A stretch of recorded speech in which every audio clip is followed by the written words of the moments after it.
Welcome to Moss Marketing Mondays, aka the M3 Podcast. Brought to you by Moss Marketing Group, bringing you everything marketing every Monday. Stay tuned for marketing tips and tricks you can use today. The M3 Podcast, marketing knowledge to help you succeed. Let's get started. Dre's made a mess before we even started. Bro, it wasn't even me. Welcome back to the M3 Podcast. This week, we got Ricky and Dre from the MMG crew. We got Josey Moore from the Gary Crossley crew. I mean, we're knocking them dead up there. We're tallying them up. Well, man, I hadn't. He was the first podcast I listened to, and I think I was blown away by it. Because when I'd first, met you, I'm like, all right, his dad owns the dealership. Punk ass kid. You can say it. Well, I mean, it's perception's everything. Yeah. And perception's a lot of people's reality. But I thought, okay, he's a punk ass kid. And then I listened to you, get to talking to you, a couple times, and then watch the podcast. I'm like, wow. I'm like, that kid's got his shit together. And I'm sorry, to me, you're still a kid because I'm quite a bit older than you. But I was like, that's good stuff. So I religiously listen now, and man, it's good stuff. I'm very interested in what you're doing, and I like it. All good stuff. Thank you very much. And I didn't have to pay him very much to say that. That was a cheap shout out. Just dinner. Yeah, dinner. He said, Clip it. I'll say good things about you. No, and I very much like that. That's what the podcast has turned into, and it started a lot of great conversations that I think wouldn't have been started otherwise. So I'm very glad that sparked a conversation between the two of us, and we've had a lot of conversations on Facebook, and it's led us to here. And our paths have always kind of crossed. I think, not so much intermingled, but they were crossing, and I think this is the time that we sit at a table and we deep dive into it all. Yeah. I think the first one I listened to was the two old boys from Cameron. CP? Yeah, and he got a bobcat from a guy named Brad Elliott, who I actually grew up with. Brad used to beat me up and push me around when I was a kid, and him and my cousin Mitchell. And Brad's a great guy. But listening to that story and just watching it all, and it was good stuff, man. I watched the podcast. I start watching another one, and the missus nudging on me, and she's like, "Shut your phone off, go to bed." I was like, you got to watch this, babe. Like, this is good stuff. So she listens to the podcast, but she's like murder, stuff like that. So if something happens, you guys know that. Yep. If we see you on First 48, we know who it was. Yes. He's like, that's the only reason I came on tonight is to get this out there. I want to get the message out. He's starting to feel nervous out there. Yeah. All right. So I always like in the beginning of the podcast to kind of start off with what your story is. Where did Josey's story start? Josey's story started in Breckenridge, Colorado. Beautiful place. It is a beautiful place, but I'm like about 800 miles away from it in a town called Breckenridge, Missouri. It's just as beautiful, a little smaller. Not as much skiing. Not as near as much skiing. We went rollerblading, but we had all gravel roads. So Hey, I mean, that's almost as cool. Yeah, it's getting there. It was tough. It was a tough life growing up. But yeah, I mean, I grew up in a small town. My dad worked at a brick plant, went to school. My mom watched us, help my grandma out. Some of the town people, they thought we was always called the poors. And I was like, I don't even know what poor means for one, but Moors, poors, but I didn't understand what they meant. And what they meant is that taking a shower outside while your brother's pumping the well and the water's coming off the tree that the shower head's bolted to, that meant she was poor. I thought we was super cool because nobody else had an outdoor shower. But hey, now people pay for that, right? Premium. I think we was way ahead. We was so evolved. In the wintertime, your mom would boil a big pot of water on the stove and then go throw in the bathtub. And I was the youngest, so I was literally the last. And I'd get in there, it'd be like more of a gunk than water. And I'm like, what? So I grew up in a small town. Not a lot of opportunities. I worked at a sawmill growing up. Started probably when I was 12 or 13 there. Worked before school. I'd go to school, then I'd do sports and whatever afterwards. Being in a small town was good because I was one of the best athletes. regardless of which grade I was in. Then I'd go to work at the sawmill again, then work at the sawmill on the weekends. And, there wasn't a lot to do. So we got into some trouble. And my dad became a warden of an institution when I got a little bit older. And it wasn't near as fun to get into trouble when he was older because it'd get back to him. And he was also a SOG.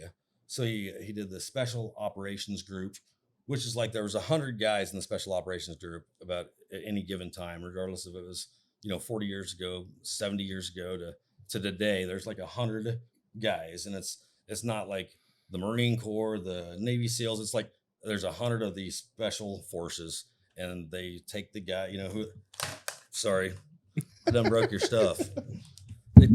They take the Ricky set you up for failure there. Hey, my bad. We don't have the best headphones. We got to replace this. Yeah. And again, I don't operate headphones too often. They are complicated. He did say this was his first time. I'm a first timer, so. Oh, congratulations. My dad was pretty hardcore growing up, so there wasn't a lot of give with him. It was you do things right. You say something, you do it. It was just there was no black and white with him. So we stole the bus. We had a party on it. The slowest police chase in history. My cousin Matt drove. My brother ended up pulling us over. Did you just rat him out? Yeah, and listen, I've ratted him out several times. I was like, I didn't do it. Matt did it. And he deserved each one of them.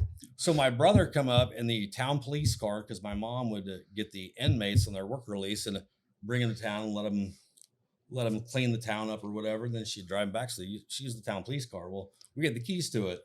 So he went and broke that out and pulled us over. And we're like, shit, we're going to jail. And then we all got pulled over by multiple police. He got pulled over in the police car. We got pulled over in the bus. And stealing a bus is a federal crime. Buses? Yeah. It's like cop car, was it? Yeah, cop car's cool. the cop car was, it was just kind of the town cop car. He still got in trouble, but stealing the bus, they're like, you're getting federal charges. You said it wasn't me, it was Matt. I did say that, but I was an accessory to it. I'm like, well, Matt was the one driving. I was just trying to get to school. So I almost got away. I was in a dead sprint, and I seen my buddy jump, and I'm like, what's he jumping for? Well, I hit a fence about waist high and did like a somersault over it and just laid on the other side with the wind knocked out of me. I'm gasping for air, and the cops were like, all right, we can't find him. They're gone. And I was like, and he'd shine his flashlight. I was like, nope, I got one of them. But they ended up catching the rest of them on the other side of the field. So we all had to tell my dad what happened there, and it wasn't near as cool as when we was in the bus having a good time. You had to go home and say, hey man, he's like, He didn't speak like that. He spoke like this, you're gonna put your dukes up. I'm like, I don't even know what dukes are. What? Dad, I stole a bus tonight. Get off my case. I'm like, dude, you know how cool we're gonna sound at school? We're badasses. We had a party. And it's funny because we took the bus out to a kid's house who I'm not going to name his name, but he was kind of a snitch, kind of like I did on Matt. But he called the police because his parents was on the school board. So he's like, get the f- out. And I'm like, all right, well, let's leave. Well, the party jumped on the bus with us. So like we didn't plan to just have a party. It was just a couple of us on the bus. But when we went out to the party, they all got on the bus. So he was really mad then. So he gave them all of our names, everything. And that's how that, I got in some trouble, so I had to get away from that area. Because if not, a town that small, you either did drugs, you either, stole. He got to the drugs. He couldn't get any farther. He's like, that's mainly what you did. There wasn't a lot to look forward to there. So I got in my car. I knew about Gary Crossley because I crushed my finger at the sawmill, and one of my buddies had just started working there, Gary Crossley. So I went there. I started detailing cars, and I'd had a little apartment right across the street. Didn't have any electricity. what was this? This is in 2004, 2005. So is this the old store? This is the old store. Yep. So I got a detail. I'm like, this is a pretty good gig, And like 2 days later, the used car manager who kind of knew my family was like, hey, you're moving to sales. And I was like, okay. And Mr. Crossley, Gary, which I think the world of Gary, and I think the world all them guys. But Gary said, well, bud, all you have to do is go out and look for prospects and don't come inside until you get one. And I'm like, what's a prospect? Come And again? he's like, that's a person. He's like, you go out there and don't come inside until you get one. So that's how I got started in the car industry, from a kid that didn't have a lot going for him, to selling cars. And I thought to me at that point, that was the most important job I ever had. It was like I was like a business in my mind. Even today, I think it's a great profession, but I was a businessman. As soon as I was wearing my dad's penny loafers that I put dimes in, and wearing his pants that was way too big. I was a businessman, and I took my cards everywhere I went, and I give them to everybody because I'm like, listen, I'm a businessman. I'm a sales representative, sales professional, and I handed the cards everywhere I went. And I think a lot of your success comes from how confident you are about what you do. And to me, that was the best job in the world. And people always say, "Oh, I'm sorry about the car was probably rough," and I'm like, "What are you talking about? I make great money." Yeah. I don't have shower outside anymore, man. Right? I made it. I did make it. Yeah. I didn't have electricity like first 30 days, but I did have indoor running water. So Yeah, it's funny when you like talk about getting, like when you first start selling cars. When I first got into it, I had a little bit of money from doing some other work, and my dad's like, I think you should get into selling cars. And actually, he didn't really tell me I wanted to do it. So, and I'm pretty sure he told you not to. I'm pretty sure he told me not to, but I go out, I don't even know where I went. I think I went to Dillard's or something. I got a couple pairs of slacks that were way too big for me. Dockers. And they were like, Dockers khakis. my dad's like, make sure you get them pleated and cuffed. So I come out there with these huge pleated slacks on with these nice brand new shiny shoes and everything with button up. And I have a tie on the first day I get there. I'm like, I am ready. I get these cards made. And this is 2013. And I'm sitting out there and I look like a 1990s lawyer. You have your court date tomorrow. I remember seeing, but I thought I was a business professional at that point. I was like, you know what? I'm helping people with a real transaction now. you was too. You was. It was all perception of how you looked at it. Yep. And I was used to doing like hard labor stuff outside all the time. Like we mowed, we did landscaping. Like the landscaping we did was way different. Like we had skid loaders out doing huge rock walls and stuff out of the house. And it was like, so all of a sudden I'm like, I get to be in the AC. This is way cooler. I'm like, this is a job where you can actually work inside. Yeah. So we're sitting there and we think I thought I was the coolest guy on the planet. And it's kind of cool to see that. I even see younger guys still same way. And I think a lot of times the older guys and the older car guys try to take that steam from them really quick. Like, They do. let them have it. Let them own it, man. Yeah. Let them own it, because the only thing that's going to stop that is the guy that don't feel that way anymore about the business. Is the guy that lost that passion, that the passion for meeting people. A lot of people get into it because everybody gets into something for the money. But if you're that proud about something you do and you feel that good about it, just run with it, because you can do anything. You can do a shitty job. You can work I worked at a sawmill, and that wasn't even a bad job to me back then. That was the best job that I could find around. But if you find, happiness in what you do and you're passionate about it, you're going to make all the money in the world. That's going to come naturally, because you love doing it. And that shows way more than if I'm acting or not genuine about something. People are going to be like, that guy's full of shit. He's not really sold on his product, not really sold what he's doing. But yeah, man, we have kids that start. We have a kid that starts and she don't have a reason in the world to be happy. It's like life dealt him the shittiest possible hands from the moment he was born, even up until the day. Life's never been good to him, and the kid always walks around with a smile on his face. And he's like, "Would you like some water?" He's just so enthusiastic about what he does, and he loves what he does. So you're absolutely right. There are some guys that try to suck the wind out of people's sails, but I try not to be that guy. Nobody wants to be that old asshole in the car business anymore. And I've met several of those them. guys. Yes, I've met several of them. Just don't be that guy. let them love what they do. Ricky, did you have that same fire when you got into it? I did not have that same fire. I saw an ad that said a $3,000 guarantee, and I was like, well, right now I don't like college, and I know I don't want to do that, so I guess I'll go sell cars. Plan was to spend a summer doing that and see if I like it or not. And I stuck around for a little while, but it was not for a passion to go get into the industry. It was the $3,000 that did it. Yeah, I was like, ooh, that's way more than whatever I make now. Let's do that. The $3,000 was a lot back when I started. I'm like, well, Ricky's a child compared to us. Well, my rent was like $225 a month for my part. So I'm like doing the math. Like if I was making that ratio now, that'd be pretty good. Ricky was doing the math, and he's like, if I do the math right, I think I'm going to have a Rick Ross jet in about 12 and a half months. Like, I'm not driving anywhere. I'm getting a chauffeur. My plane. Yeah. Good stuff, man. Dre's endeavor into the sales space was a little different. Dre had a very unique talent. And I love making friends. So Dre was the most skilled human being to go out and make friends with people on the lot. They would give me gift cards. So, they would do anything except buy a car. They would literally leave, go buy a car to come Dre afterwards. Come back, be like, look at this car I got. I'm like, that's awesome. And then here's like a $50 gift card for like you and your significant other. I'm like, thank you. So I was able to live off that $3,000 guarantee plus get gift cards and all that other stuff. Oh, I definitely did not have a guarantee.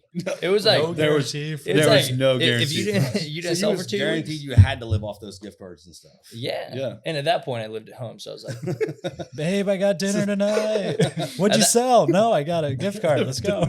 At that point, I could sell like a car, pay for fuel, and then get food. I'm like, I'm surviving. And then finally, once I got a taste of the money, it's really hard to go backwards. So it was kind of funny when Dre got into it. I'm selling cars, Dre's selling cars, and I'm like, dude, what are you doing? These people come in and like they love Dre, they love the car and everything. They're like, we're gonna go think about it. He's like, they're coming back. And I'd see him pulling back in. I'm like, yeah, they're back. They definitely bought a car somewhere else. I'm like, what? Why are these people back? And they come in and Dre would go out there and he's like, go start talking to him. He'd come back in. He would have a gift card or something. I was like, and they would write me a letter. I still remember my first sale, and the guy, it's not even exactly how you'd perceive it. The guy came in the dude also drove halfway across the country. Yeah, I hope he wasn't. He was coming to look. Definitely coming to look. Dre goes, he didn't know if he wanted. Dre goes, I think this guy's here to buy. We're like, why is that? He goes, he drove from Washington. I was like, well, if he doesn't buy, you are officially the worst sales guy on the planet. So he did sell that one. Hey, I did get that, and that's when I learned how to do paperwork. I'm like, man, I haven't had to do this before. I'm like, I thought the paperwork was a lot harder than it was. Because that was the part where I'm like, man, if I get that point, I'm like, what if I mess it up? And then I get done with it. I'm like, bro, I think I'm way overthinking all this. Yeah. And then after that, it became a lot easier. Dude, that first time you do paperwork, there's like, it's kind of a lot of stuff you got to do. Yeah, they're like, hey, here's 25 pages. I'm like, what's it mean? They're like, did you not read them yet? I'm like, no, I haven't made it this far. No idea. So I literally sit there. Bro, and you've been here for like a month. He's sitting across from me. I have it sideways because at that point I couldn't read upside down. I'm like, we're going to read this together. And I went through every paper. I'm like, after that, I knew it all said. So then I could start reading it upside down. Looks like you signed here. Oh, no. Okay, that one's me. It looks like I think you signed here. I'm going to double check that. Yeah, let me go ask my manager. As funny as it sounds, I actually just had a lady bring in a car. And I like to pride myself as, if I get out to you, it's time somebody's going to buy a car. And, I like to tout my chest at that. I'm the closer. And I had this sweet old lady and her 2 daughters, and we knew a bunch of the same people, and they loved me. And she's like, we're going to go think about it. And I'm like, no, because you're not going to come back, or you're going to come back in somebody else's car. And she's like, I would never. And I thought this sweet old lady would not lie to me. And they pulled up in somebody else's car. And she's like, you didn't have the right color. And I'm like, you didn't even tell me. Like, you brought me a corner cafe pie, and I appreciate that. And I ate it. But I ate it with a frown on my face, but it was good. I mean, that happened. And I was like, dang. So I've been there. Don't feel, I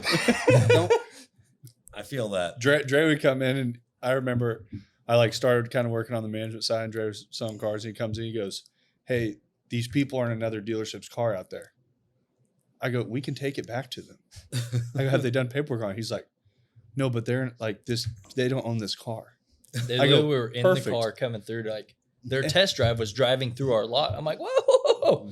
And so I'm he's like, great looking new car there. It's actually a test drive. I'm like, great. I'm like, pull around. I'm like, we actually got the same one. so we start What's the price on start that? showing them in there. And I'm like, well, what was the number on your trade-in up there and everything? And then they tell us, and they're like, I'm like, so if I give you 500 more for your trade-in, and I was like, you like ours more, ours is cleaner and everything. They're like, yeah, that'd be great. I was like, then Dre and I took their car back, and they're like, I was like, oh yeah, I'm just here to pick up the trade. We already got the paperwork done. And Dre's like, he's like, oh, I like that. So we kind of tag team the That sales is a for a good while. feeling. Yeah, That's a great feeling. And I used to do that too. I actually made it to where we couldn't even go to any other dealerships anymore. Like they'd say, hey, call us. We don't want you bringing our car back. Because I'd play catch out in their lot with the football with the other salesmen, you know. Nice. Be like, hey, you want a new job? Yeah. I took 2 people off Thoroughbred showroom floor, and they're like, we're never doing a dealer trade with you guys again. We're not doing anything with you guys. Get out. And that was the younger kind of, you know, cocky. And it was pretty shitty for me to do, but I really looked good in front of all the other salesmen when I came back with other customers. And I was like, really good. I went and picked them up from another dealership. What'd you do today? So when I sold the car, the guys in the back detailing the car knew about it before I got back there. That's how much I like to, you know, walk around my might and brag about it. I was never, it took a lot to get me to, you know, to humble me, but it happens, you know, in time. And it's just a couple big mistakes, man, that I could have been fired at Crossley a long time ago. They had multiple reasons to let me go. And I don't know, man. Like I said, Gary, he seen something in me.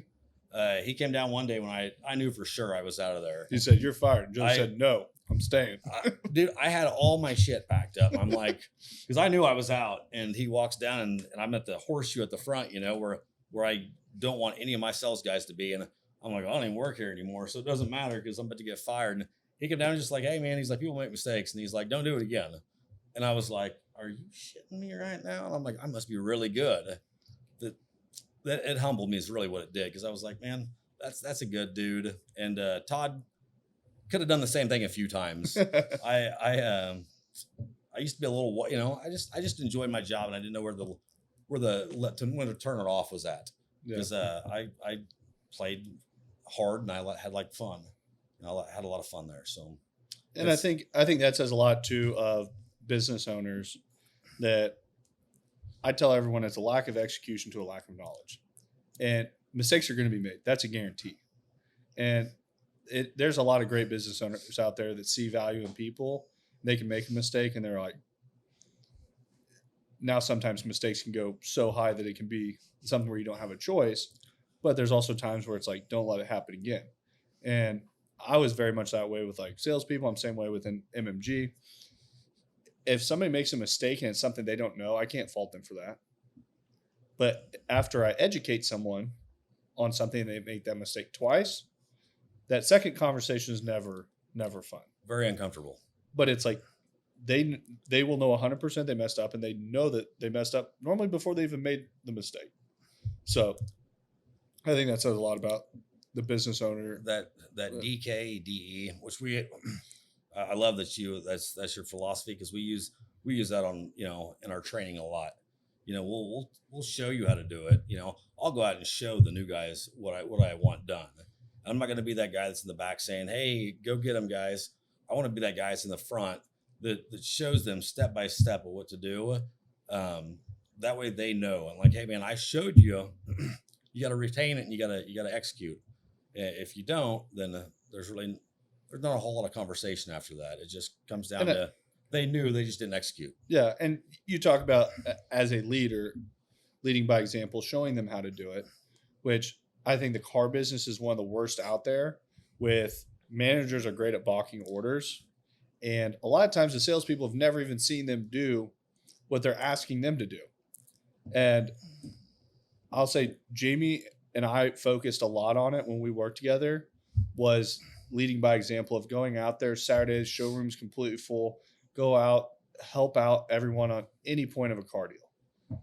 But the salespeople respected you for it. They'd be sitting there trying to close someone for 2 hours, and you walk out there, they just didn't figure out what the actual problem was that needed to be solved. You go out there, you figure out what the actual hot button is, what their actual issue is with the car deal, and you close in 15 minutes. Like, you had the respect of that sales guy right then. Absolutely. And that's what it took to do it, instead of just being like, yeah, walking, whatever. So I'm ready to go home. That's why I can push my guys a little bit, and some of my managers who are good friends of mine, but they're also my bosses. They're like, hey, you gotta watch how you, and I'm like, I know how far I can push them, because these are kids that come over to my house on the weekends, that walk in like they own the place. They'll go to my refrigerator. I've seen a lot of these kids, break down and cry. Stress is pretty heavy in the car business. It's either feast or famine. But I've got relationships built with all of them from doing things like that, that I can push them as far as I want to push them. And I know before they're going to break, I'll back off of them then. But you brought up Jamie, and so I've always been the guy that wants to jump out there. I want to be the first guy up and out there when there's a customer out there and the guys are having a problem, because I want them guys to know that, hey man, you can come to me for anything, and I'm going to come out there and fight with you, or fight for you. So I had a lady, and there was absolutely nothing I could do to make her happy. We told her she could have a car. Another salesman had a deposit on it, didn't have the computer. He delivered the car. She comes in to get the car. It was gone. She broke down, and she was screaming every bad word at me in the book. And she's like, you're a dirty, rotten car salesman. There was absolutely no fixing her perception of me at that point in time. And I've never had anybody I can get up and go to there, because I've been that guy. I'm the guy that goes up and goes out. So I'm like, what do I do? So I run into Jamie. He'd probably been there for 3 weeks. And a little backstory on that is I bought a boat from Jamie, and the whole lower unit was out, and he didn't know about it, which I thought after I found out, I was like, that son of a bitch knew that he sold me this bad boot, that bad boat. Anyways, I run in, I'm like, hey man, I was like, I'm having a problem. This lady's out of control. And the dude didn't even hesitate. Like, he jumped up. I'm like, I was almost in shock as he's walking out there. I was forgetting to walk behind him, because I'm like, he's my hero. Like, that guy cares. And he did care. He's like, hey man, he's like, if you got a problem, I'm here to help you out. So instantly, whatever my thoughts was of Jamie and the bad boat and the lower unit of the boat that went bad, that I bought off TDR's lot from you guys. Maybe it was Dre's fault. It was. I'm still eating steaks from that boat. That changed all my perception of him. I'm like, okay, I can work with this dude. I still don't think Jamie knows how to take me yet, because I'm a little quirky. I'm wound. I'm the guy that walks in the door every morning singing and screaming, and I'm the guy that walks out in front of a customer with ice cream all over my face, and I sit down as serious can be, and I'm like, what do I have to do to save this car? and the salesman's like, what are you doing? And the funny thing is, like, when you say that, Jamie and I, when we sold cars against each other, we butted heads a lot. But once we became managers together, Jamie and I ran very, very well. That I have a very high level of respect for Jamie. But I was the person that I would come in, my energy levels were through the roof. I would come in. I remember I came in one morning. And I was like, I got $50 on anyone that could throw a tire farther than me in the parking lot. I just want to give money away in the morning to the sales guys, get them amped up, get the music going, get everything going. And there wasn't that person that we had at the store. So I'm like, that's part of my job. I was like, the energy has to carry the store. So I remember I'm out in the parking lot. I'm heave-hoing this tire halfway across the parking lot. My dad comes zipping in his huge Meg cab, and he's like, what the fuck is going on out here? And so then I started calling my dad the no fun zone. Because you want to see some salespeople scatter? Oh, yeah. He pulls in, he's like, wait, they're gone. I'm like standing by myself explaining what's going on. With a tire. Yeah. But it was just like things like that. Jamie in the beginning, he's like, dude, you got so much energy when you come in. I was like, that's what it takes to get people going. I was like, if not, everyone's going to fall asleep at their desks. And so it's funny because he started being more like that. And he would come in, and like Saturdays, like him and I would try to get in there early. We'd have a table set up with energy drinks for everyone. Like we'd have gift cards. We'd have cornhole set up in the showroom. But it was fun. Like we made it a good time. And it was like, I would come in on a Saturday. I'm like, everyone key everything up. We're just going to start moving cars. And they're like, what are we doing? I was like, I don't know, but people are going to think something's happening.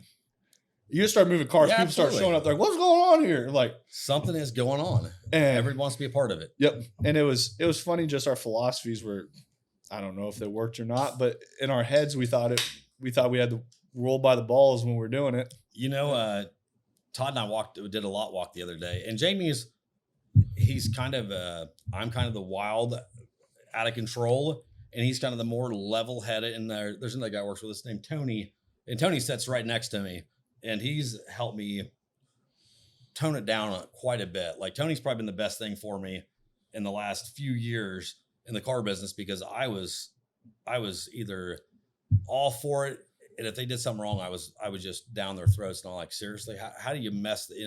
I might have went a little overboard, but I watched Tony, and he was just so cool, calm, and collective about everything he does. He's very calculated. And Jamie was just, a bonus on top of that, because he was so laid back and didn't get too hyped up. And then one morning, just not too long ago, we come in, and Todd Gentry's got energy drinks all over the table. Somebody complained about us playing music in the, I play music every time I walk into the meeting, and I have to dance a little bit, I have to get everything ready to go. And I'm getting ready to start off this meeting, and Jamie just starts screaming. He's like, wow, and gets up and like kicks his chair across the room and walks out. And I was like, let's go.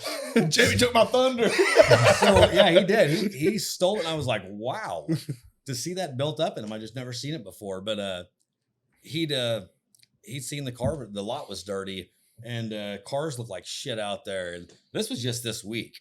And Jamie's like, everybody go grab a car. We're washing them. We're moving them. We're going to make the lot look good. You guys are fucking lazy. Get your asses out here and work. And the guys that didn't, they had an unpleasant conversation with him. And I absolutely loved it, because, man, you got to take pride in what you do. And Todd and I walked around the lot, and we're like, this place looks like shit right now. Either we got to get a power washing company to come out and start washing these cars down. Tuesday, I drove by. I'm driving to Kearney. I look over. I'm like, they're in a single car on Crossley lot. It was like lights were off, and it's like the whole front lot. Like, you have your used on the left, and then everything on the right. It's all gone. Yeah. I was like, I was about to text Day, and I'm like, something going on at Crossley I don't know about. Jamie Tuff overheard Todd and I talking, and he's like, you lazy bastards.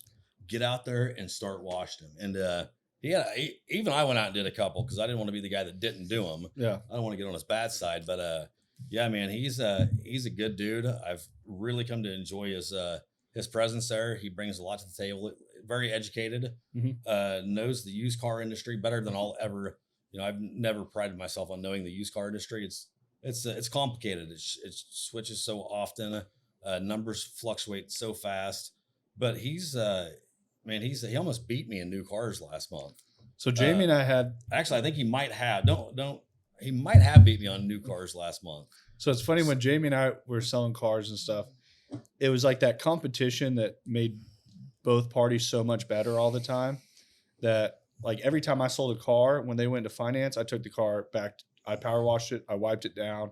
I made sure that there was fresh mats in it. Like, I was OCD when it came to like the delivery of a car. When somebody's coming to get a car, I went and washed it before. I had fresh mats. I made Set sure the stage, baby. It was just like, Well, it could be a $5,000 car or a $100,000 car. it doesn't matter the price, but it was like, I wanted a world-class presentation. Absolutely. And Jamie was like the same way. Him and I outsold everyone that was there all the time. But it was like, if you look at the processes that we followed, there was a reason. But it's like, and I think he's carried that over into acknowledging or teaching that knowledge to a lot of sales guys. And I think Gentry is very much the same way. Like, I think a lot of those guys that you have up there are very knowledgeable in their car space. And I don't think knowledge is always what wins. I think knowledge is an important piece, but customer service in today's world holds so much weight. Absolutely. And when you have that customer service, like from the second they show up to that lot, to them going into finance, to them coming out of finance, to what that car looks like when they take delivery, that all weighs on what that looks like. Absolutely. And I think some people really understand that. And I think that's what makes the difference between great car dealers and not so great car dealers. If I have some experience where I come in, I have some sales guy that's jerking me around, running back and forth to a manager's office. And it's like, I feel like I'm getting taken advantage of. The car was dirty when I got here. We had to hit the gas station because I had no gas. It's like, you just have so many things that are taken down on it. Then you buy a car, you go out, and I'm like, I'm going to head straight to the car wash because it's dirty.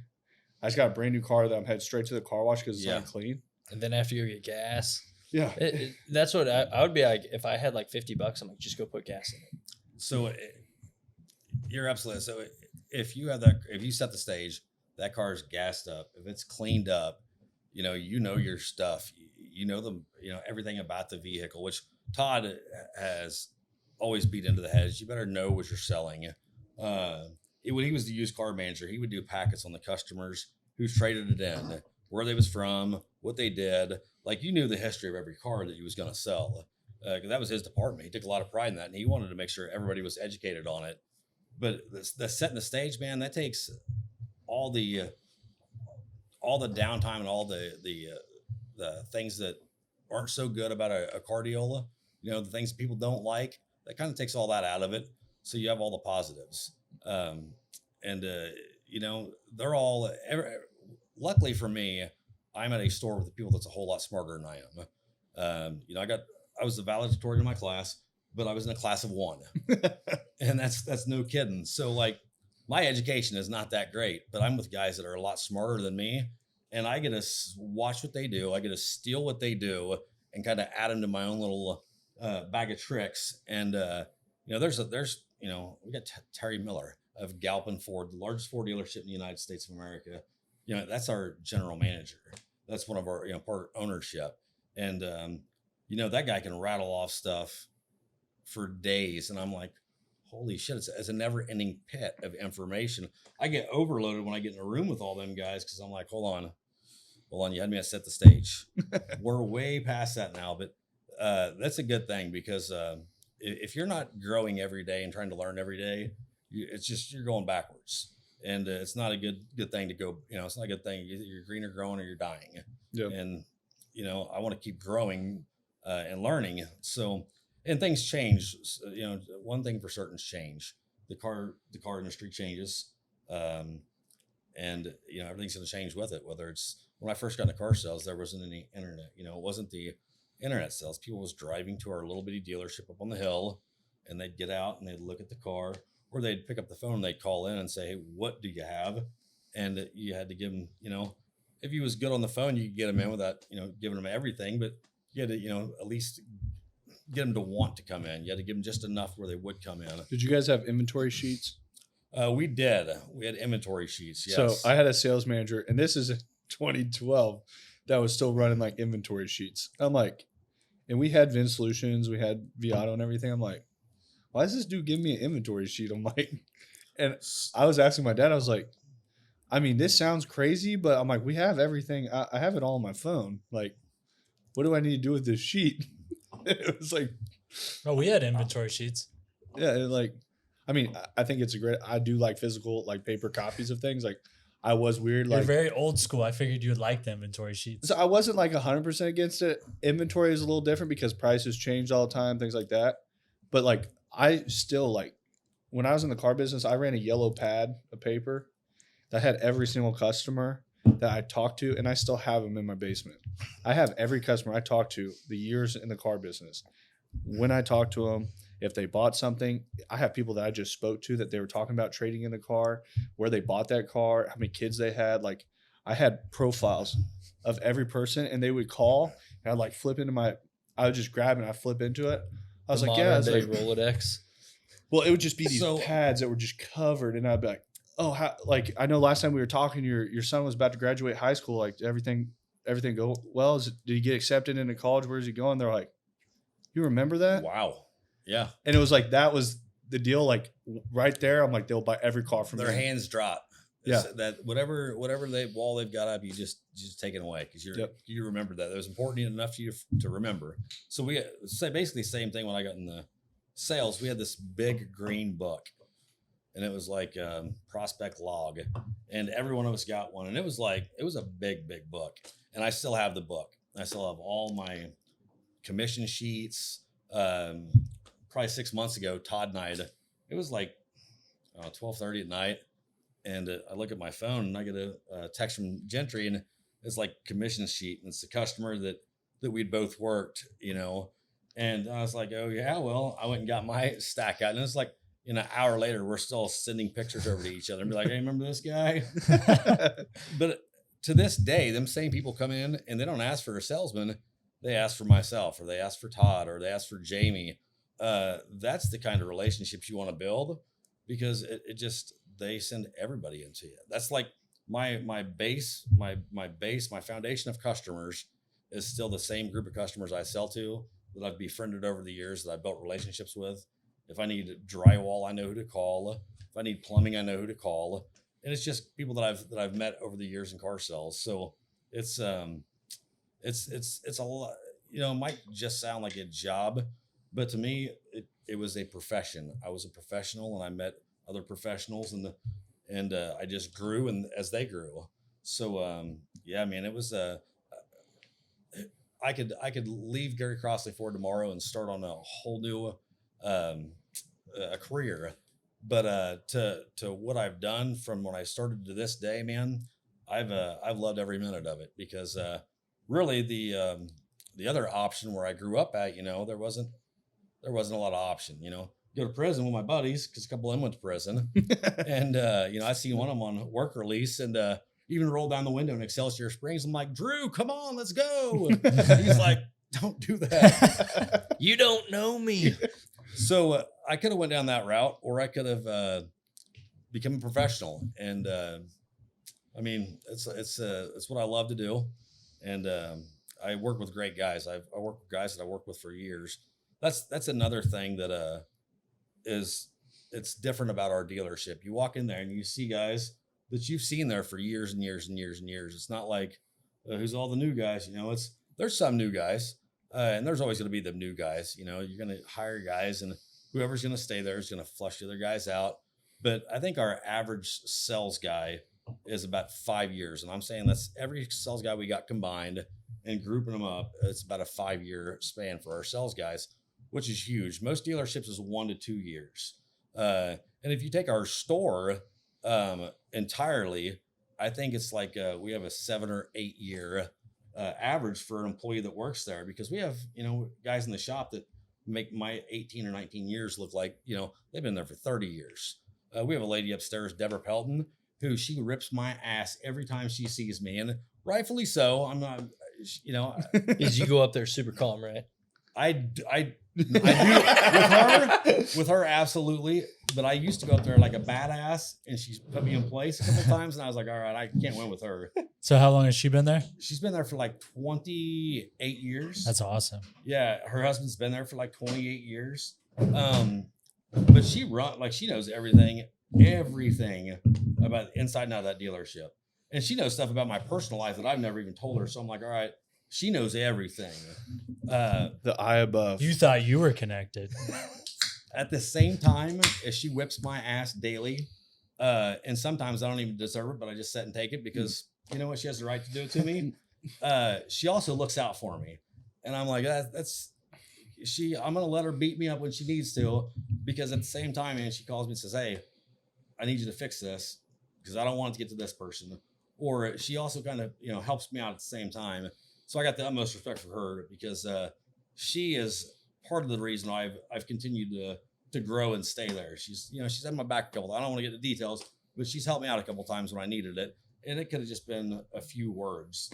Of sometimes, man, we all hit the bottom and we're like, all right, what do we do now? Which direction am I going to go? And she's always been there. Maybe she whipped my ass and said, quit being a pussy and get back out there and go to work, but maybe she just said whatever encouraging words I needed to hear at the time to stay there. So, yeah, man, we've had a good group of people that's been there for a long, long time. And that speaks volumes with Crossley. So, they're not paying me to say this. You guys ain't paying me to say how great you are, but I'm a religious listener here. I only paid him $50 to say all that nice stuff in the beginning. If you see he's sitting sideways, it's because he's sitting on a wad of cash. No one paid me to say any of it. So being in the car business, once again, like we've had multiple people on from the car industry. I feel like it's a very unique space. because people outside of it view it one way and people inside of it view it a completely different way. And what would you say, like, the most valuable lesson the car industry's taught you? You don't ever judge a book by its cover. I'll take that. It's facts. I've seen it, I've lived it, and I was the butt of jokes on it where people would send me out to go talk to these, 2005 snowstorm out. And this kid named Nate Stapolva said, "Hey man, go and talk to these people. They's in a Bronco 2. You guys remember what the Bronco 2 was? It was that little bitty Bronco, like an 87 to 88, 89. It wasn't like the big Bronco. It was this little ugly looking thing. Like you didn't have a Bronco, you had his kid brother kind of. And that's what they was driving in there. And they both got out, and she was in a pink jersey like the jersey at Walmart, like back in my day, jersey was not cool, or Champion was not cool. She's in this pink jersey snowsuit and had stains on it. And the guy was, he was in jersey blue sweats and like a green shirt and a ratted up hat. And I'm like, all right. So I'm out talking to him and come back inside because they went to go get their trade in. And I'm like, they're all laughing at me like, huh. And these people pull back up and it was like a 05 Cadillac STS, hard loaded, rear wheel drive. The only reason why they was there is because they wanted a 4-wheel drive, because that Cadillac just like scooted out a little bit when she came out of her driveway, and the Cadillac was paid off. And I'm like, holy shit, these people got a lot of money. That was just one. That was my first instance. And man, I learned from that because the people that come in there that look like they ain't got nothing, them are the guys that are. I made that the customer that I always wanted to go work with. And most people would hesitate when they seen them. They'd be like, I'm not going to mess with them. I was the first one out there. I'm like, hey, welcome to Gary Crossley Ford. I'm Josey. How can I help you? Have you worked with anybody here? Because them was always the people that, they always had it. Yeah. So yeah, that don't judge a book by its cover. I like and that. bad shit happens to good people. You can't necessarily, judge somebody for their past, judge them for their future. I always tell Ford Motor Company when I'm on the phone with them, they're like, hey man, don't finance their past. Let's finance their future. And every once in a while it works. Like Josey, you told me that 3 times today. Yeah, sometimes the dude's a 450. I'm not getting him done. He's had 6 reposts. So I'm not saying it's every time, but yeah, the car business, that's what I can say. Yeah. Don't take anything personal. Dre has a pretty funny one. I had almost the exact same experience. It wasn't a Bronco. It was a ragged out Ranger. A guy comes in, coveralls, and he has 3 teeth total. And I'm sitting there, and sounds like he's from my hometown. He said he was a neighbor in Breckenridge. No, but I go out and I'm sitting there, and I'm like, man, what can I help you with? And this is like kind of, I didn't really know the paperwork yet. This is still like I'm newer, and I'm like, man, what can I help you out with? He's like, well, I want a Ram. I'm like, great news. This is when we had our inventory sheets. I'm like, great news. I know we have 6. And I'm like, 5 of them are out here. And they're all right next to each other. I'm like, man, we got like this one. This is like the engine on all this. I'm like, what are you looking for? He's like, well, I just want something newer. He's like, what's the newest one you got? I'm like, actually, the newest one we got is on the showroom. I'm like, do you not like any of these? Like, what's going on? He's like, I just want the newest thing I can get. I'm like, okay. I'm like, well, come on in to the showroom. Let me show you. I'm like, we got like a 2018 on the showroom. This is 2019. It probably wasn't 20. It's probably 17. Yeah. 16 or 17. I bring him in. I'm like, man, this is what this is about. And I walk in, half the salespeople like you're literally showing him one of our most expensive trucks. I'm like, man, you need to hop in. I'm like, see how you fit in it? I go over to Dan. I'm like, bro, you need to help me get this. I'm like, I don't know what's going on. This dude's got like 3 teeth. And I'm like, I don't know what's happening. Drake comes to my office. He has this dude in the truck on the showroom. And Drake comes in my office. He's like, which. And I also go in. I'm like, when you open the door, so he wants to go on test drive. I'm like, guy's ID right here. And I'm like, he was the excited guy. And you're like, I go, should we pull his credit? I go, have we done a guest assessment? And most of the time, like I would hit those like questions. And if I had that person, they had another car, like if they had a trade-in, something like that, are you looking to finance? You looking to pay cash? And Oh, I'm looking at finance. Who's your current car financed through? Get him in the car. You want to go on a test drive, right? Yeah. So Let's get you in the car going to test this drive. is where Dre struggled. Yes. I would be like, "Where's your current car financed through?" Oh, Westlake. Yeah, let's back it up. We're gonna change the car deal a little bit. I want to make sure I get the perfect car for you. So I don't want to waste any of your guys' time, and I also don't want to waste my time. So let's go sit down and go over everything. And Dre just, if they liked any car, they were getting their asses in it. And I was like, dude, you've already got his ID, you've already got his insurance. I'm like, you gotta go drive it. They go drive it, and then Dre comes back. He goes, he wants to write a check for it. No, I go, of course he does. He's like, I can write a check. He's like, can I pay cash? I'm like, oh, for sure. I'm like, I haven't done a cash deal. Hey, can I tell you, you're at Clydesdale. You should never pull the reins on a Clydesdale. That's what I'm saying. I'm telling you, man. You were just going with it. I was pumped, and then I'm sitting there, and he's like, yeah, my banker will bring it by. I'm like, oh. And then Dre's like, I'm like, man, this guy just said his banker's gonna bring it by, and he's like, yeah, here's the number. You can verify funds. we called the guy, and the guy's like, oh yeah. He was like, I'll be by in about 15 minutes, and I'm like, I'll hold my breath. And Dre, I'm like, you go ahead, start doing the paperwork. But I'm like, that check ain't here, that truck ain't leaving. And by the time the paperwork was done, this banker comes in, dude's all suited up, hands me a check. I was like, okay. I was like, and When they say dreams don't come true, I was like, bro. And after that, anytime anyone came on lot, I'm like, I don't care if you're blue. I am gonna go talk to you. I'm like, what do you want? You're a peacock, man. Spread your wings. Spread your feathers. I mean, it really worked out well for him in the beginning. All them gift cards and everything, he was murdering it.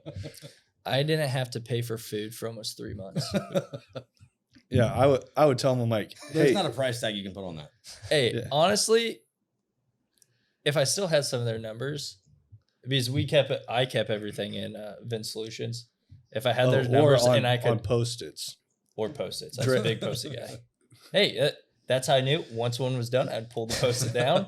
Dre would talk to somebody, and you sit down at his desk. He's like, "Oh, you're looking for a 4-wheel drive crew cab? Okay."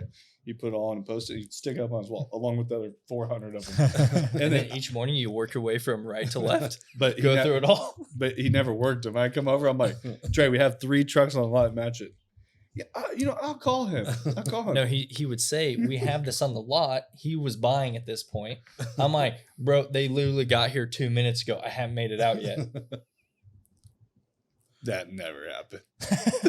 Every time. Dre's struggled a little bit with organization over the years, but I disagree with that. So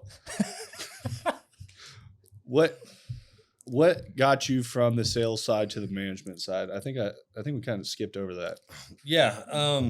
I was sales, and I went to finance school, paid for myself to go to finance school, which was a big deal because it was a lot of money to go. I went in Houston, Texas, the Woodlands, which is like a really high end area over there, I guess, or what it was to me back then for sure.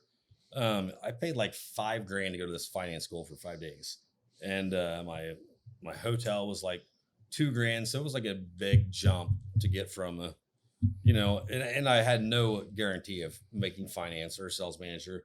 It was something I was going to do because I thought that I deserved, to be in a finance or get a promotion, and I went and I was like, this is absolutely terrible. I'm like, I didn't want to do any of that paperwork all day long. I wanted to go out. I wanted to be with people. I wanted to run around the lot. And I sat inside this class and I was just like, I'm a peacock. Let me fly. Yeah. I was the peacock in there. The guy's like, you look like you're having no fun in here. And I'm like, no, this is great. It's like a promise. And yeah. You know what, sir? You're good at reading people because I'm having a shitty time. I was having just that. And I got back to the dealership. I'm like, no way you'll ever get me to leave the sales floor. Because at that point, then it was like the best job you can have. You got freedom. You got to talk to people. You got to interact. Didn't have to sit in a little office. I didn't have to be one of them grumpy guys behind the desk that was always yelling to go do this and do that. And I'm like, yeah, got the best job here. And a couple of years went by after that. And they said, hey, you're a finance guy now. And I'm like, wait, what? I'm like, I'm a manager? I didn't think I wanted to do it, and I got that prestigious name of a manager. Chest pumped out. What? And I thought that's going to be the easiest job in the world because them guys sat back there and do nothing. And that's what the sales guys' perception is. 100%. I know that when I first saw, I'm like, bro, they don't do anything in there. I'm like, you're telling me what to do? They sat back there and talk down to us and don't do shit. And they make the most money in the store. And that's what I thought this is going to be the best thing in the world for me. And I got back there and got my teeth kicked in. That was probably the most humbling experience I could ever went through in the car business. I was like, I'd have 5 people go through and the other 3 finance guys go, hey, what'd you sell them? I'm like, nothing. There was 10 grand upside down. You couldn't even sell them Gap. I'm like, nope. I just failed, man. I failed. I went rock bottom failed. And I don't necessarily know that it was, I just never done it. And when the guy that was trying to teach me, he was so, he dug so much into everything that he didn't really have the time to show me the importance of wire, what he was doing. He just never really, molded me into a finance guy. I was just trying to say the same things he said, but I didn't really believe it because I didn't know or I didn't understand it. And people just wasn't buying it. And I'm like, dang, I was like, I'm done. They're like, they're gonna shit can me for sure. Because I think I was running like $600 a copy. And yeah, that's not good. And I'm like, I'm done here, man. And it took that point. I was broke down. I was like, all right, I don't know what else to do. I was honestly starting to look for another job. I'm like, I gotta find something else to do because I'm getting shit canned here. I had all this money that I'd spent a couple of years ago, but it was still affecting me to that, that day. I'm like, dang. And I sat back and I tried to look at it at a different perspective. I had to look at it all, and I had to get the forms out and read through them and look at the warranties and see what they covered. And I had to sell myself on the belief of that what I was selling, I had the confidence in, and I believed in the product. And after I did that, because I went for like a solid 4 or 5 months, being the lowest guy in the totem pole, them cracking jokes about me. And when I'd walk in, everybody'd stop talking. That's how you know you sucked. You'd walk in, everybody's like, I'm like, oh, that's not awkward. We didn't say anything about you right before you walked in. So, and then I'd figure out how to do e-signing, e-contracts, which nobody else at our store done. I thought, if I could do an e-contract, then that's just sending it over electronically. I didn't have to wait for, you're always cash and trains. It's a big problem that dealerships had, waiting on cash. You'd send a contract out, you'd forget a piece of paper. It'd be 2-3 weeks before you got your money on a car. Well, I'm like, I'm just going to keep shooting over electronically. I'd get funded instantly. I started doing it with all the banks there. I'd read this paperwork said about maintenance, pay for all your maintenance up front. And it's called a maintenance plan. And nobody ever told me about that. And I was like, the warranty, I'm selling hope. I thought, well, I'm hoping your car breaks down, you need to use the warranty. The maintenance plan was something you had to do. All of it, brakes, spark plugs, tire rotations, all the stuff that you're gonna have to do anyways was in this plan. And I'm like, wow, why didn't anybody ever tell me about this? Well, you could also buy it for like $3,000 when you spend $9,000 doing it over the life of the car. So I'm like, you get that big of a discount. So I start using that, and I was giving the warranties away. I'm like, hey, just in case it ever does break down, you're always going to maintain it, so it doesn't matter because it's not going to break down. But if it ever did, you have the warranty as well. So I'd start selling it as a package. And some of the other guys took it and ran with it after my bright ideas of being able to put them together and DocuSign it, and nobody was waiting on cash in transit. They excelled in it, but I was able to at least be a benefit to the store. To where, anything new I was learning, anything, like technology or just anything, I was sucking up all the information. And people come to me and ask me, how does this work? And they'd want me to give them the rundown on it. Why is it not lining up with what our contract's lining up? Well, you have to go through here, you have to change the flex buy, you have to change the 18% to the 15%, on flex buy, it fluctuates. It's a 36-30 month, which is just a purchase. It's not a lease, but your payments fluctuate essentially. But I found out every detail I needed to find out in finance, and I noticed that my gross per copy started climbing up, and I'm like, I'm actually pretty good at this stuff. And then I got to where I was running, which I'm still running lower than any of our guys are right now. We got the best finance department in Kansas City by far. Maybe on their bad months, I was probably averaging $1,400 to me. Back then was beating my chest. I thought I was the best finance guy in the world. And but I always had clean paperwork, which now it's a little bit different because I'm the sales manager and I'm just throwing stuff around. With my bomb or my desk has a bomb that went off, and everybody's like, your paperwork sucks. Well, back in finance, it was the exact opposite. I wanted to make sure everything was clean. That way, because Deborah's who I gave my deals to, the girl that's been there forever. So I didn't want to hand her a big old pile of shit. She had served me back the shit sandwich. Yeah. So it's I contributed then, and I thought I felt like I was a part of the store and doing something beneficial, and they treated me like I was doing something beneficial and treated me like part of the team. So which really helped me excel, and then I just kind of moved into management. One of the guys, Ryan Crossley, who's a friend of mine to this day, was like, "Hey man, what do you think about being a sales manager?" And he's like, because I would come out of the finance office and go out and talk to customers. I always wanted to talk to the customers, whether it was Josey's on the loose again. Yep. Put the peacock in his cage. Yeah, because my feathers was out, man. Out of my farmhouse, we had peacocks growing up, just so you guys know. So I was always the guy that was out there talking to these customers and trying to help the salesman out. And he's like, well, you're always out there anyways, man. He's like, you love going and talking to people. So he's like, I'm going to promote myself to vice president and you're a sales manager. And I'm like, that is the smartest idea you ever had. So it was a pretty easy transition for me to get into the sales manager spot. But when I got there, it was, I loved it. And the thing that killed it was the guys that sat right next to me. They had me doing all the shit work. They're like, if the salesman's like, the customer's going to leave, and they're like, fine, let them leave. No, don't go talk to them. Look at all these deals. And I'm like, dude, this sucks. I'm like, you're not utilizing what I'm good at.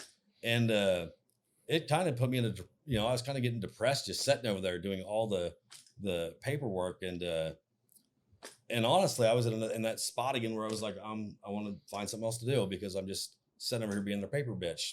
And, I had an uncomfortable talk with Todd Crossley, and he's like, dude, you're not, I don't know what you're doing. He's like, but you're not utilizing any of your talents here.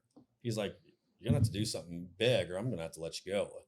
And I'm like, can I go up and talk to people? And he's like, dude, I don't give a fuck what you do. He's like, but go utilize whatever talent that I've seen in you to put you in this position. He goes, fuck what them guys say. He's like, you're not their bitch. And he's like, you're my bitch. He's like, use what you got and go out and make a difference at the store. And when he pulled the reins off me, because I was doing my Clydesdale stuff, I kind of just naturally fell into a good spot. He came running in the dealership the next day. I'm telling you, case of energy drinks. He's like, I'm back. It's crazy to see somebody that actually enjoys what they do when they walk in the door to somebody that knows they're going to walk in, doing all the grunt work, being a punching bag to other guys that are your superiors, or being in an environment you love. And I'm going to tell you, man, after I got that freedom, because I'm like, Todd Crossley told me I can do whatever I want. So you guys can kiss my ass. Do your own fucking paperwork. You go talk to him. Yeah. This is my place. I'm talking to everybody that walks in the door. And that's kind of how I got into the position where I'm at now, that I want to talk to everybody. Because Todd said I can talk to him, so I'm going to talk to him regardless. But yeah, man, so that's kind of how I got into the management position. I've seen a lot of things that happen throughout the years there in the same position. And, man, I'm grateful that I've been able to watch it and grow with it, because we're the number one Ford retail dealership in the state. And that's a big deal.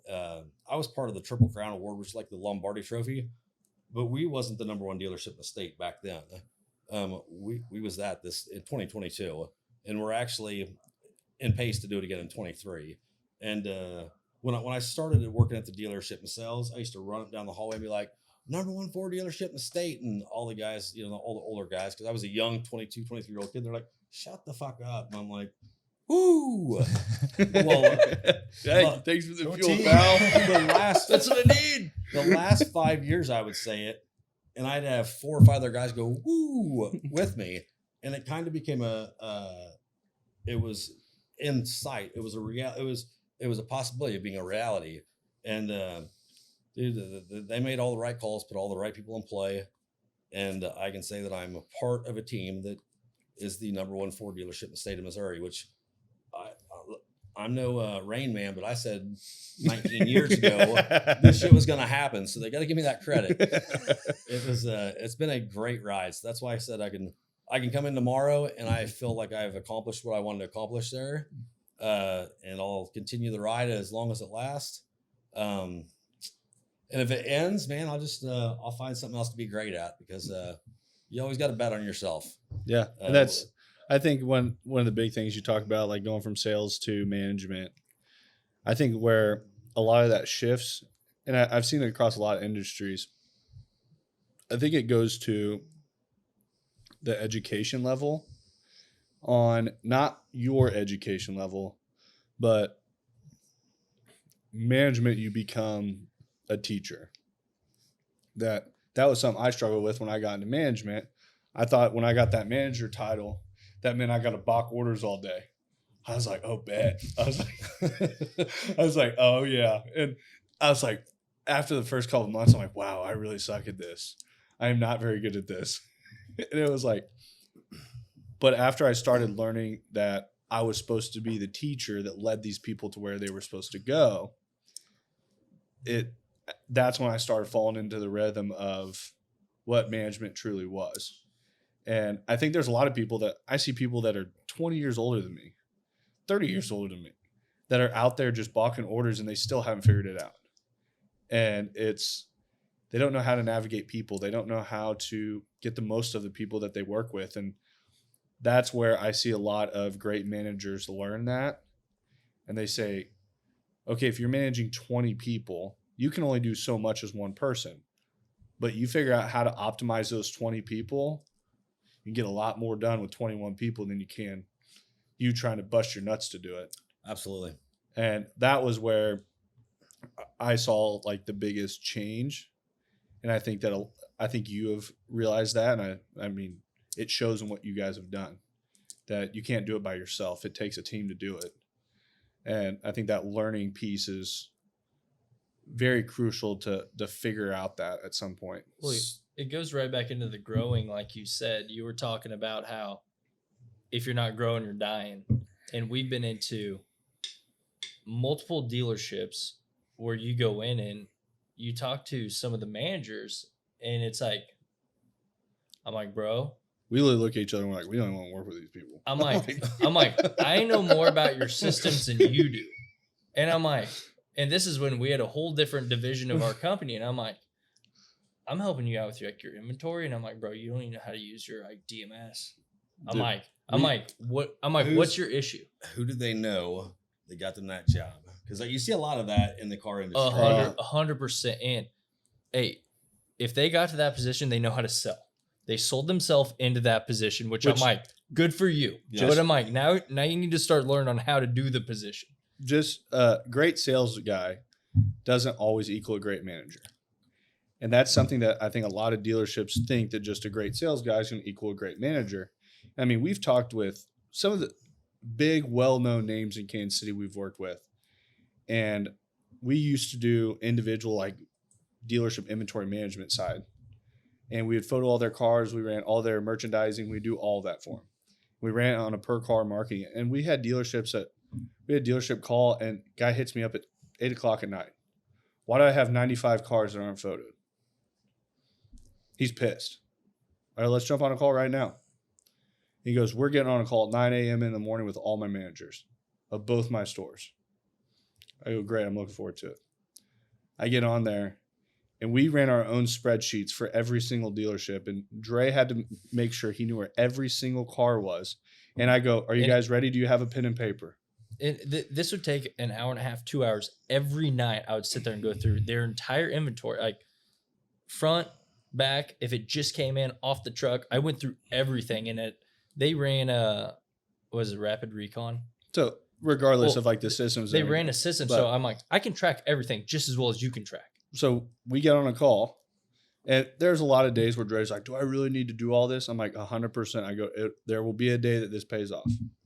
I get on a call and I go, make sure you have a pen and paper ready. I go, let's start walking through every single car. They click on, we go through every single car. And I knew where every 95 of those vehicles were. if they were at an auction, which auction they were at, if they were in service and if they were in body shop, if they were at a different location, if they were at demo, whose demo it was. Like I go through everything and the guy's like, holy shit. The managers had no clue, did they? No. And he goes, the owner that called me, he goes, "You're hired." He goes, we were already hired, Okay. but we were already working with them and we'd been working with them for a while. But he asked them about these cars and they wanted to point fingers at us. So he gets, at the end of this phone call, he goes, I want to apologize to you that I called thinking this was on you. He goes, I'm going to have a different conversation with my managers that I have in the room right now because it's not your fault. I said, anything I can ever do to help, feel free to reach out. And it was like, I called Drew. I was like, bro. I was like, got him. I was like, that's why we do what we do. That's why you did it. And it was like, for that call, I go, that there, I'm like, I understand how dealerships run. And I understand there's managers in positions that they're not supposed to be in.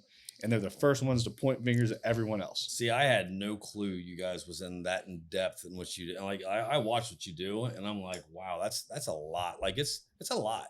Yeah. That's why I stay out of the used car game for one, because it's hard. But you're tracking other people's. I can't tell you where half my cars are. I have to ask Jamie. So that hats off, man, because I would have never expected you guys going into that depth of.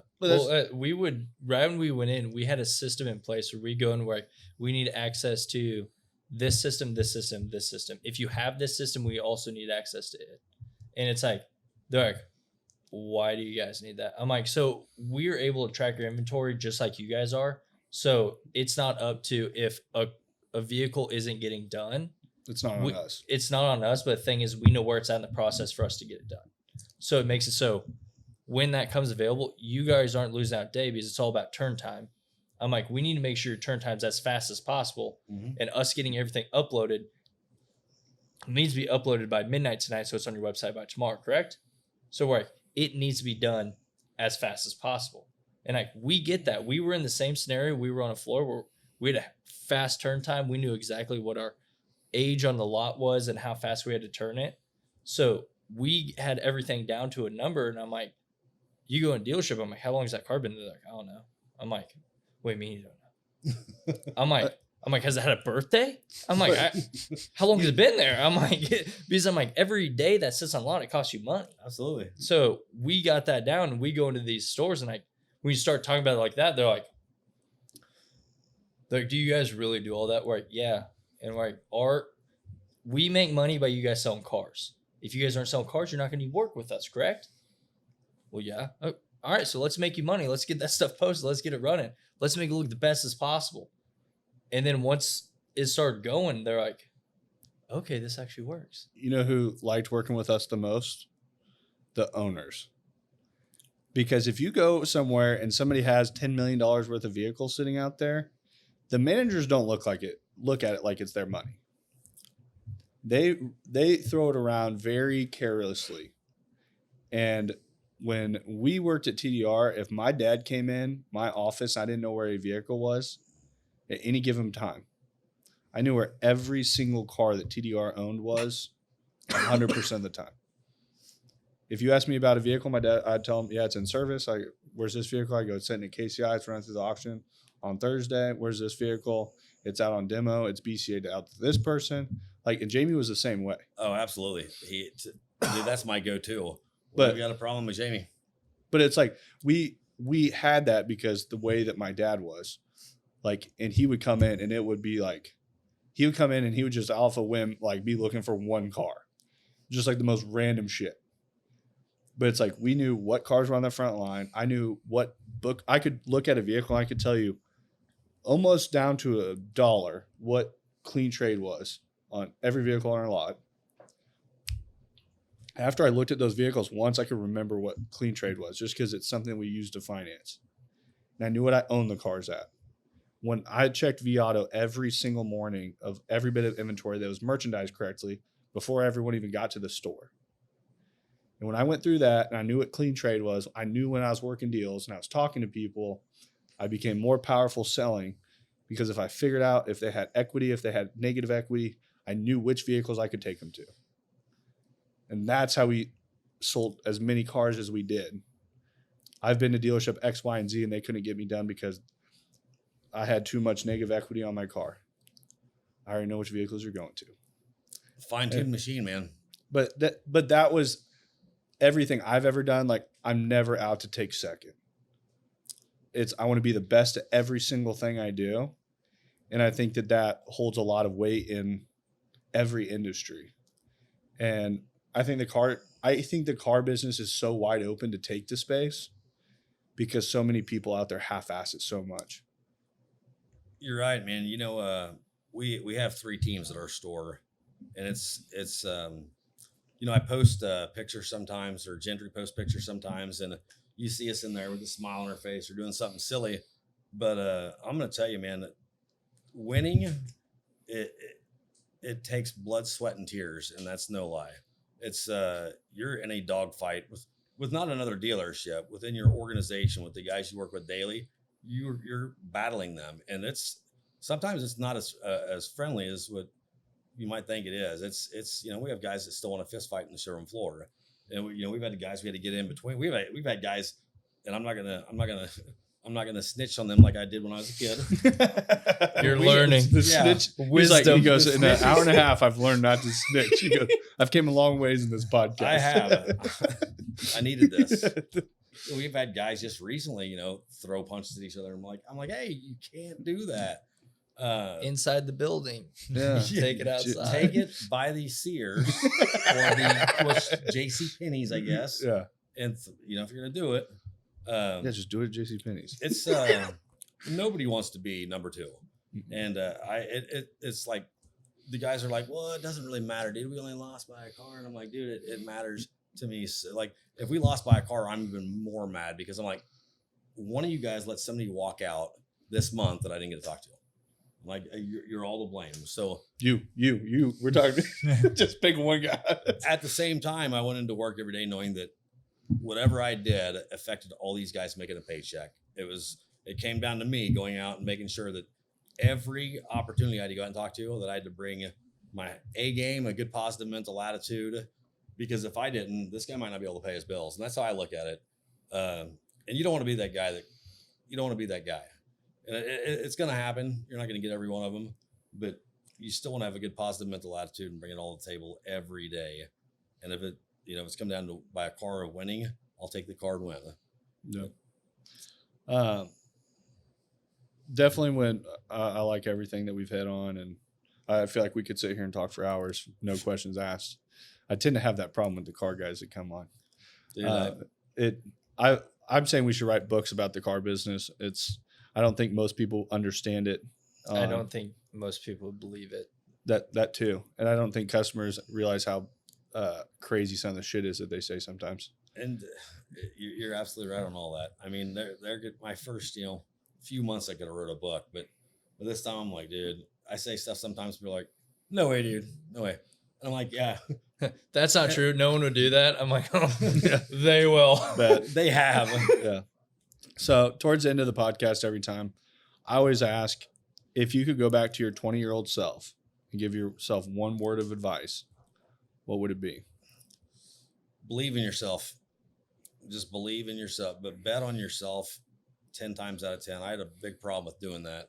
Again, I was from a small town. I had a problem going up and talking to people I didn't know. I wasn't 100% sold on myself. So I don't see Josey knowing a stranger.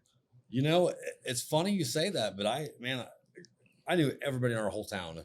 I went to a Royals game when I was like 13 or 14. Some dude talked to me, and I couldn't even get the words uttered out of my mouth. Like I was like, I really got a problem with talking to people. It was the weirdest thing. And when I first started selling cars, I'm like, I'm going to fail miserably because I don't like to talk to new people. But I found out after I had that first conversation with somebody, I'm like, this is pretty easy to do. I can do this all day long.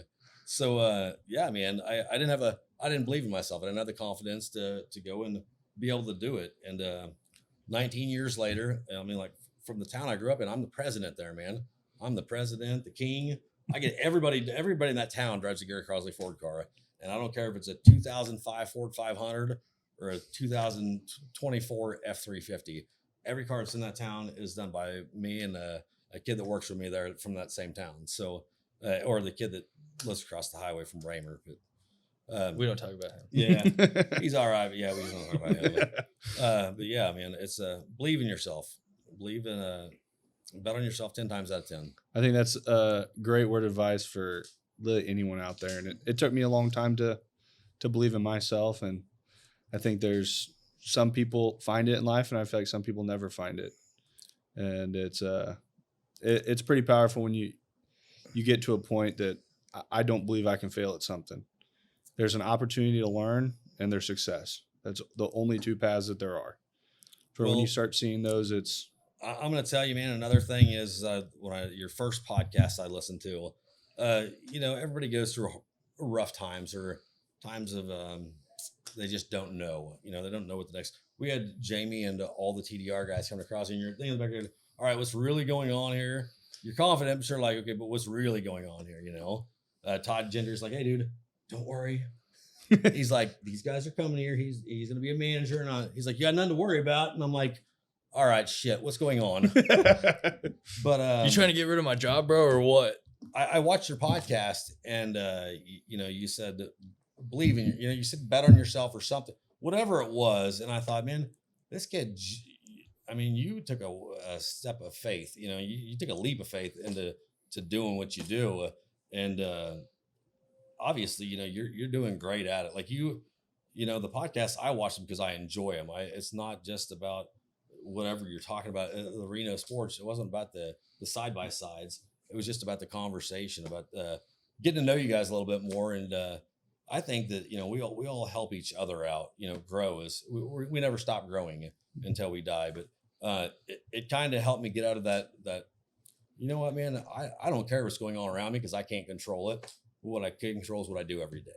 And that it's kind of a nice reset button. So I'm like, I'm kind of hooked on this, man. So I've continued to watch it, and a lot of that, it was watching your podcast that kind of hit my reset button. We all got to reset sometimes. Yep. So yeah, man, I truly enjoy it. So I'm glad you guys let me come and be a part of it for sure. I'm very thankful that you came on, and once again, the podcast is something that as you hear more people's story, like Ricky and I have sat at tables with guys that we make more money than God, and they're just like you and I. The biggest difference is they were just willing to bet on themselves bigger. And it's like you sit with those people, and it's like their thought process isn't that much different. No, it's not. They don't have some like pocket full of knowledge that we don't know about. And it's just like once I started being around those people, and I started seeing how it really operated, and just I got way more into knowledge and learning all the time and elevating myself. And when I did that, and it's elevating the people around me, and I think the podcast has really honed in on that a lot. It's a good thing, man. It's more than a podcast.